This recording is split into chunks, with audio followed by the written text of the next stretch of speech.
जय भीम दोस्तों। आज की वीडियो बहुत ही खास होने वाली है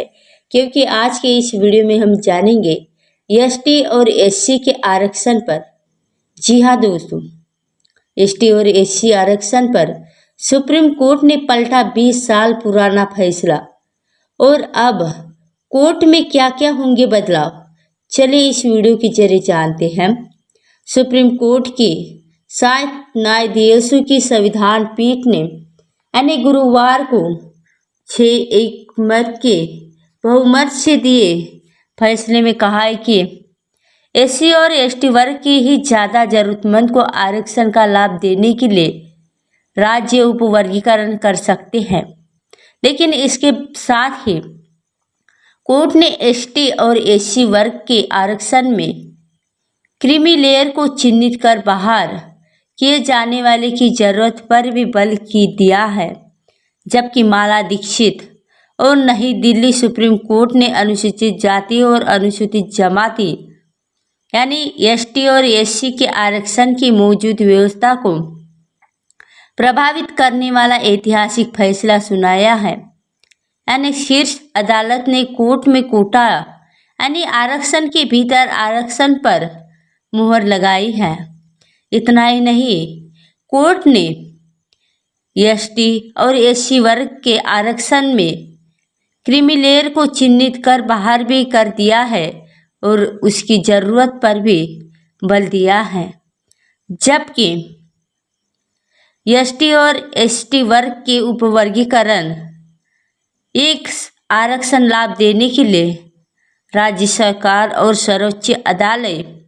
ने 20 साल पुराने 5 न्यायाधीशों के ईवी यानी छिनैया 2004 मामले में भी दी गई व्यवस्था को गलत ठहरा दिया है। कोर्ट ने 2004 का फैसला पलटा, तो चलिए कैसे। ईवी छिनैया फैसले में 5 न्यायाधीशों ने कहा था कि और एसटी और एससी एक समान समूह वर्ग है, जो कि इनका वर्गीकरण नहीं हो सकता। और प्रधान न्यायाधीश डिवाइस यानी चंद्रचूड़, BR गवई, विक्रमनाथ, बेला एम त्रिवेदी, पंकज मित्तल, मनोज मिश्रा और सतीश चंद्र शर्मा की 7 सदस्यीय पीठ ने इस मुद्दे पर लंबित करीब 2 दर्जन याचिकाओं पर फैसला सुनाया है। यानी कि पंजाब के मामले पर चल रही थी सुनवाई, तभी मुख्य मामला पंजाब का था, जिसमें एससी समुदाय के लिए आरक्षित सीटों में से 50% सीटें वाल्मीकि और महज हमी सिखों के लिए आरक्षित कर दी गई थी। जबकि पंजाब सरकार ने हाई कोर्ट ने फैसले को सुप्रीम कोर्ट में चुनौती दी कि 7 न्यायाधीशों के पीठ के समक्ष विचार का मुख्य मुद्दा यही था कि एसटी और एससी वर्ग का उपवर्गीकरण किया जा सकता है, ताकि आरक्षण का लाभ उसी वर्ग से ज़्यादा जरूरतमंद लोगों तक पहुंच सके। तब संविधान पीठ ने ऐसे कुछ ऐतिहासिक फैसले में अहम बातें की, जो कि एसटी और एससी में क्रीमी लेयर की पहचान के लिए नीति बनाने को कहा तथा उपवर्गीकरण वाली जातियों से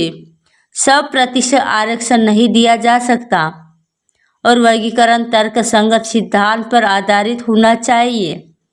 कम प्रतिनिधित्व और ज़्यादा जरूरतमंद साबित करने वाले आंकड़ों को एकत्र करने की जरूरत और आरक्षण नीति के पूर्वावलोकन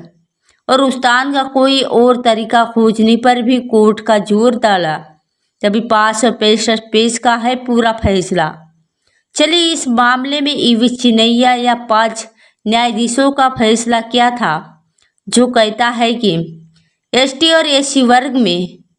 उपवर्गीकरण नहीं किया जा सकता, जबकि ईवी छिनैया का फैसला 5 जजों का होने के कारण ये मामला विचार के लिए 7 न्यायाधीशों की पीठ को भेजा गया था और साथ में 6 न्यायाधीशों के सामने ही बहुमत का फैसला सुनाया है। तभी कुल फैसला 565 पुष्ट का है, जो कि वह जिसमें 6 अलग अलग फैसले दिए गए हैं। तभी जस्टिस चंद्रचूड़ ने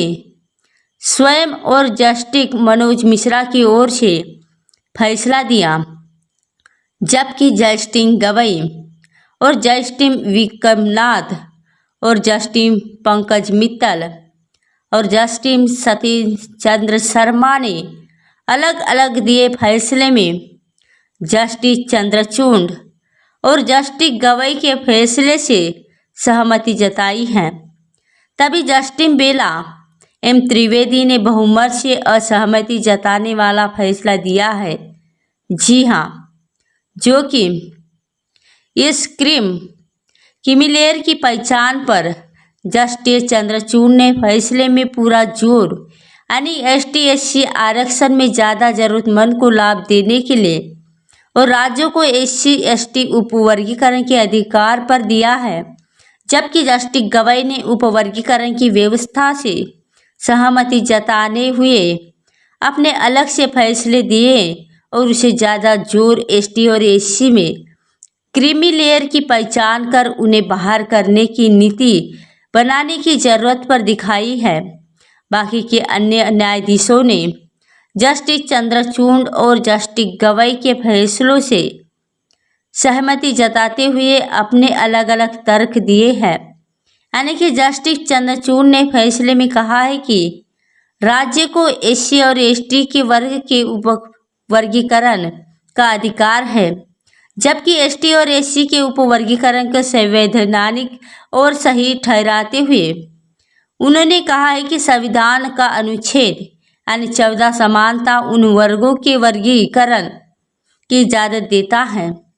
जो समान स्थिति में तो नहीं है, लेकिन इसके साथ ही उन्होंने कहा है कि अनुच्छेद 16 अनुसार सरकारी नौकरी में आरक्षण के लिए और उपवर्गीकरण करने के लिए राज्य की नौकरियों में अपर्याप्त प्रतिनिधित्व के आंकड़े होने चाहिए, जो कि अपर्याप्त प्रतिनिधित्व के संकेत देते हों, और तभी नई व्यवस्था बनाने की जरूरत होगी। चीफ जस्टिस ने कहा है कि ऐतिहासिक साक्ष्य दर्शाते हैं कि अनुसूचित जातियां सामाजिक रूप से विषम वर्ग है और राज्य अनुच्छेद 15 और 16 में से मिली शक्तियों का इस्तेमाल करते हुए अनुसूचित जाति का उपवर्गीकरण कर सकता है, लेकिन ये वर्गीकरण तर्क संगत सिद्धांत पर आधारित होना चाहिए और तर्क संगत सिद्धांत का उपवर्गीकरण के उद्देश्य से संबंध होना चाहिए। और जैसे कि चंद्रचूड़ ने कहा है कि विचारणीय फैसले में अनुसूचित जाति के वर्ग उपवर्गीकरण की मनाही की व्यवस्था की खारिज किया जाता है। तो दोस्तों, आज का वीडियो बस इतना ही। यदि वीडियो अच्छा लगा तो वीडियो को लाइक कमेंट शेयर अवश्य करें। जय भीम दोस्तों, आज की वीडियो बहुत ही खास होने वाली है, क्योंकि आज के इस वीडियो में हम जानेंगे ST और SC के आरक्षण पर। जी हाँ दोस्तों, ST